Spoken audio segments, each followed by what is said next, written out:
Shalom Bapak Ibu, Saudara yang terkasih di dalam Tuhan. Ya, minggu yang lalu saya sudah menyampaikan firman dari Amsal 4, di mana firman itu menasihati kita untuk kita menjaga hati kita. Nah, kemudian bagaimana kita harus memiliki ketulusan. Apa yang kita ungkapkan itu sama dengan apa yang ada di hati kita. Kita bersikap transparan dengan firman. Kemudian bagaimana kita harus fokus menjalani hidup dan hidup di dalam kejujuran.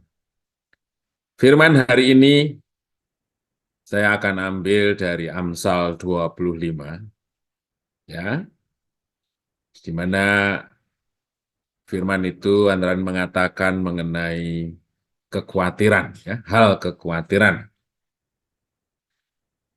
Kita semua teringat gitu ya, sebelum masuk tahun 2023 atau di awal-awal tahun 2023, doa kita isinya berisi bagaimana kita meminta pertolongan Tuhan, tuntunan Tuhan, agar kita bisa melewati tahun 2023 yang diramalkan begitu kelam, ya, begitu berat, sulit kehidupan.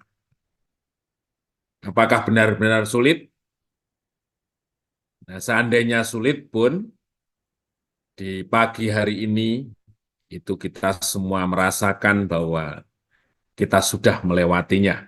Ya, kita menyaksikan betapa kasih setia Tuhan, perlindungan, penyertaannya itu sungguh-sungguh luar biasa. Dia yang senantiasa berjaga-jaga dengan sepenuh hidup kita.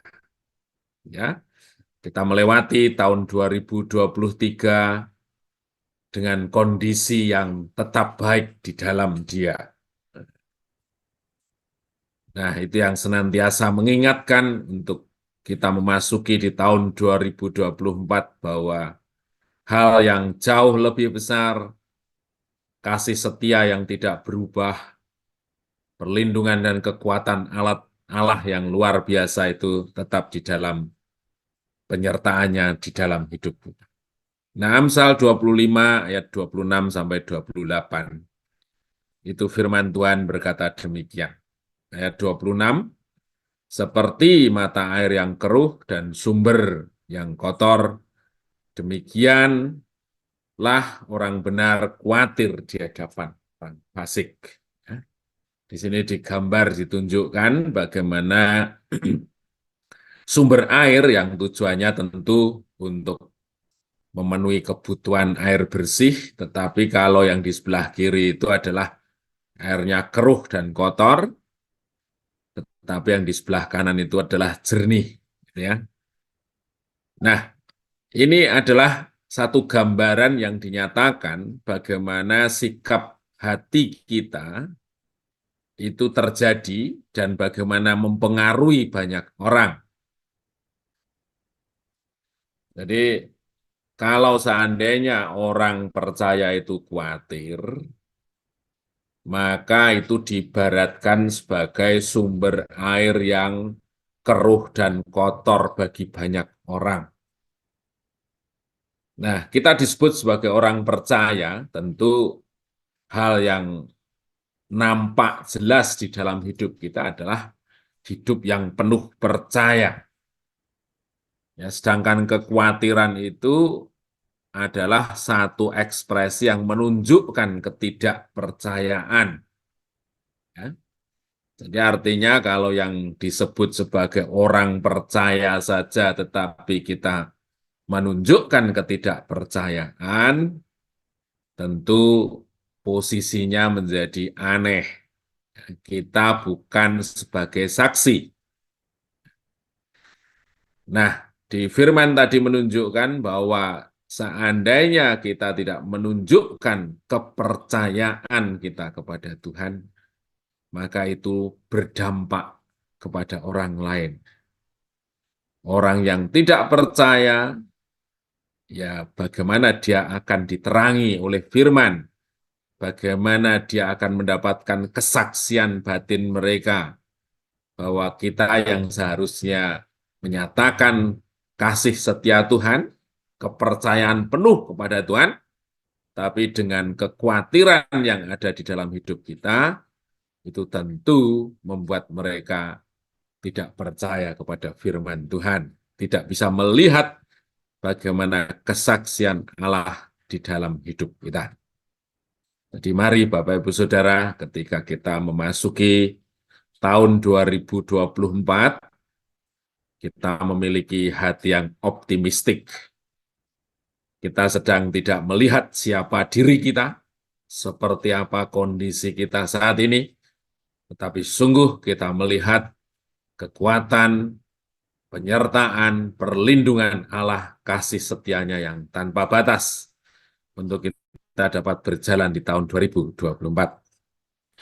Kemudian yang kedua, di ayat 27, di sini katakan, tidaklah baik makan banyak madu.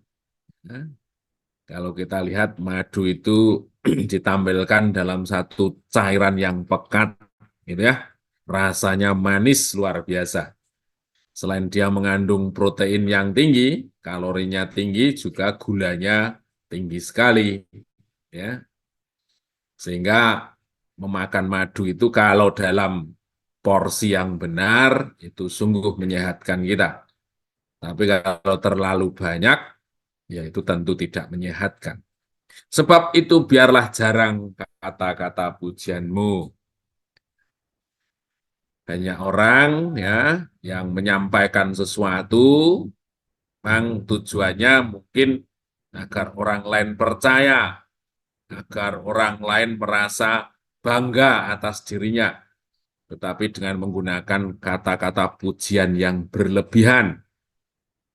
Ya, jadi memuji itu merupakan sikap yang diperlukan untuk memotivasi seseorang. Anak-anak kita perlu pujian. Tetapi pujian yang berlebihan membuat sesuatunya menjadi buruk. Ya. Jadi pujian yang berlebihan itu mempresentasikan atau menunjukkan adanya ketidaktulusan. Ya. Barangkali malah justru ada maksud tertentu pada orang lain dengan cara kita memuji-muji berlebihan. Biarkan Tuhan berjaga-jaga, Roh Kudusnya berjaga-jaga pada bibir kita untuk menggunakan perkataan kita semestinya. Ya. Kemudian pujian yang berlebihan justru bisa membutakan orang, membuat orang tinggi hati. Dia tidak bisa menggambarkan kondisi yang sebenarnya di dalam dirinya. Jadi mari kita berkontribusi untuk membangun seseorang pada track yang benar, mengarahkan mereka sungguh-sungguh mengasihi Tuhan dengan menggunakan kata-kata yang bijak di dalam diri kita. Kemudian yang terakhir, Bapak Ibu Saudara, dari Amsal 25 di ayat 28, orang yang tak dapat mengendalikan diri adalah seperti kota yang roboh temboknya. Jadi Bapak Ibu Saudara, pada waktu-waktu yang lalu, berdirinya kota, atau kota itu dianggap sebagai kota yang kokoh, yang hebat. Itu apabila tembok yang melindunginya itu kuat berdiri. Ya. Makanya Nehemia begitu prihatin, bahkan menangis ketika melihat tembok Yerusalem yang roboh, itu menyatakan eksistensi bangsanya hilang. Dia menjadi tempat cemoohan orang.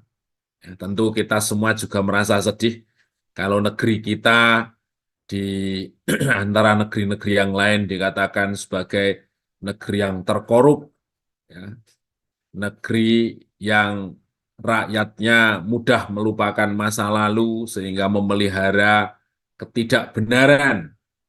Itu kita sedih. Nah, bagaimana kesedihan seseorang untuk menyatakan bahwa dirinya itu tidak layak untuk bisa memperoleh nilai yang seharusnya. Itu dinyatakan seperti ini ya. Orang yang tak dapat mengendalikan diri itu adalah seperti kota yang roboh temboknya. Ya. Jadi Bapak Ibu Saudara, kejahatan, pelanggaran hukum, kesaksian buruk itu merupakan contoh bagaimana gagalnya seseorang mengendalikan diri. Kalau seseorang bisa mengendalikan dirinya dengan baik, tentu isinya firman, maka yang terimplementasi adalah firman di dalam hidupnya. Ya. Sedangkan bukti pengendalian diri itu bisa kita lihat dari pikiran kita. Tuhan mengajar kita bagaimana kita harus memperbarui pikiran kita dengan mengisinya sesuai dengan firman Tuhan. Kita bersepakat di tahun 2024 ada satu komitmen yang baru untuk kita mengisi pikiran kita dengan firman Tuhan. Kalau kita baca 5 lembar kitab suci kita dalam sehari, maka setahun kita akan menyelesaikan seluruh isinya. Ya.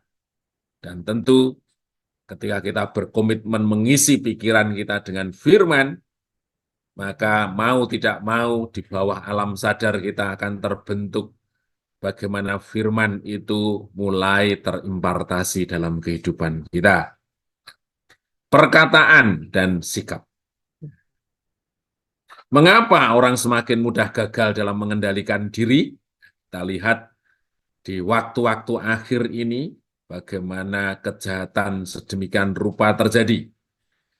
Gaya hidup hedonis, gaya hidup yang ditampilkan dalam status, dalam sosial media, merupakan gaya hidup yang tidak sebenarnya, bahkan tidak mengekspresikan, tidak mengamalkan firman Tuhan, ya semata-mata karena banyak orang semakin gagal mengendalikan diri. Barangkali kilahnya adalah warisan, ada DNA yang diturunkan bahwa saya orang yang mudah tersinggung, mudah marah, mudah mengambil keputusan, tidak berhikmat. Tapi bukannya di dalam Kristus kita adalah ciptaan baru. Ya, Bapak Ibu Saudara, kita semua adalah ciptaan baru. Ketika kita tekun di dalam firman, maka firman itu yang akan memulihkan kita, memperbarui hidup kita. Kemudian pikiran yang tidak dibaharui, yang senantiasa terisi oleh pikiran duniawi, tidak dengan pikiran Kristus. Kalau pikiran kita diisi dengan TikTok, diisi dengan media sosial yang yang ekspresif begitu, ya tentu pikirannya akan sama seperti mereka. Ya, kita akan berkomitmen mengisi dengan firman.